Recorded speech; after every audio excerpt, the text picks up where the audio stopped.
আপনার কি মনে হচ্ছে এটি কোনো কাশ্মীরি বা অন্য কোনো জায়গায় বা যে দার্জিলিংয়ের কমলা? না, এটি নাটোরের হালসা যে কমলার বাগান রয়েছে আজিজুল ভাইয়ের, সেটি এই আজিজুল ভাইয়ের কমলা বাগান। এবং দেখতে পাচ্ছেন যে এত পরিমাণে কমলা ধরেছে, এটি আসলে কল্পনার বাহিরে। এবং এই যে ছোট ছোট জাতের যে কমলা, সেটি কিন্তু প্রচুর পরিমাণে ধরেছে এবং আপনারা দেখতে পাচ্ছেন গাছ জুড়ে প্রচুর কিন্তু কমলা রয়েছে। এবং এই যে থোকায় থোকায় যদি কমলা বলি, সেটি কিন্তু এই যে দেখেন থোকায় থোকায় যাকে বলে সেই কমলা। এবং এই কমলা কিন্তু খেতে যেমন সুস্বাদু, এটি সুস্বাদু বলতে আসলে কমলা লেবু জাতীয় যে ক্যাকটাস জাতীয় সেটি কিন্তু হয়ে থাকে। এবং এই এই কমলাগুলো সাধারণত আমরা যে চায়না কমলাগুলো খাই, সেই চায়না কমলাগুলো মিষ্টি হয়, কিন্তু সেই মিষ্টি যে ফলে থাকে সেখানে কিন্তু চিনির পরিমাণটা বেশি থাকে। কিন্তু এই আমাদের দেশে যে এই কমলাগুলো সেটি একটু টক, অর্থাৎ ভিটামিন সি এর পরিমাণ বেশি থাকে।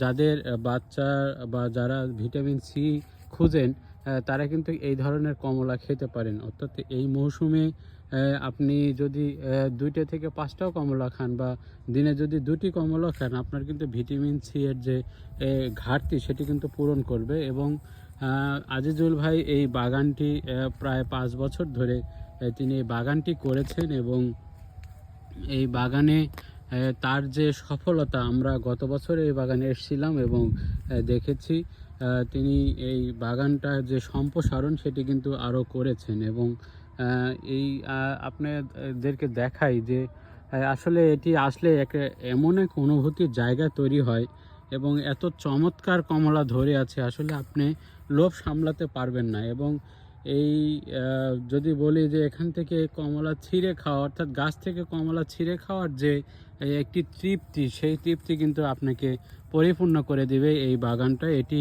নাটোরের হালসায় এই বাগানটি অবস্থিত। আজিজুল ভাই একজন কৃষি উদ্যোক্তা। আমরা আপনাদেরকে একটু তথ্য দিয়ে রাখি যে নাটোরে এই কমলার পাশাপাশি কিন্তু যে আঙ্গুর রয়েছে, ড্রাগন রয়েছে, এছাড়া মালটা, যে বিদেশি যে ফলগুলো রয়েছে সেই ফলগুলো কিন্তু চাষ হচ্ছে। এবং এই ফল চাষ হওয়ার কারণে না আমাদের যে নাটোরের যে চাহিদা সেটি কিন্তু বেশ পূরণও হচ্ছে। এবং কৃষি উদ্যোক্তারা যেটি বলছে যে তাদেরকে যদি ঠিকঠাকভাবে সহযোগিতা করা যায় এবং কৃষি বিভাগ যদি তাদেরকে সহযোগিতা করে, তাহলে কিন্তু তারা আমাদের যে স্থানীয় চাহিদা রয়েছে সেই স্থানীয় চাহিদা মিটিয়ে তারা কিন্তু বিভিন্ন জায়গায় কমলা রপ্তানিও করতে পারে এবং এই ফলগুলো রপ্তানিও করতে পারে।